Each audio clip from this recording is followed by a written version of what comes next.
জয় হরিবল, জয় হরিবল, হরিবল, হরিবল, হরিবল, হরিবল। এই যে হরিনাম, হরিনাম আমরা কেন করি? হরিনাম না করিলে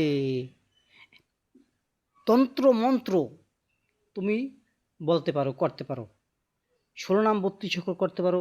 ১৬ নাম আর ৩২ অক্ষর আর হরিবল বিষয় একই। ১৬ নাম ৩২ অক্ষর ভাঙাইলে তাকে ছোট করলে মানে সার বস্তু যেটা দাঁড়ায় সেটা হচ্ছে হরিবল। আপনি ১৬ নাম ৩২ অক্ষর করতে কত সময় লাগবে? ধরেন ৩০ সেকেন্ড লাগবে ১৬ নাম ৩২ অক্ষর করতে। আর ৩০ সেকেন্ড আপনি হরিবল কয়বার করতে পারবেন? না হলেও ২০ বার। হরিবল, হরিবল, হরিবল, হরিবল, হরিবল এভাবে কতবার বলতে পারবেন। তাহলে আপনি হাতে কাজ করবেন আর মুখে হরিনাম বলবেন। দেখবেন আপনি মুক্তি লাভ করিয়ে গেছেন। আর যদি কৃষ্ণ নাম করেন তাহলে আপনার হাত একটা আটকা থাকবে।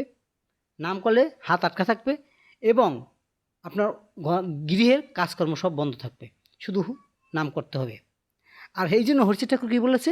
শুধু নাম করো, হাতে করো গৃহকর্ম, মুখে বলো হরি, অনাহাসে দিয়ে যাবে ভব সিন্ধু বাড়ি। হরি বল, হরি বল, হরি বল। আসুন সকলে একবার বলি হরি বল, হরি বল, হরি বল, হরি বল, হরি বল।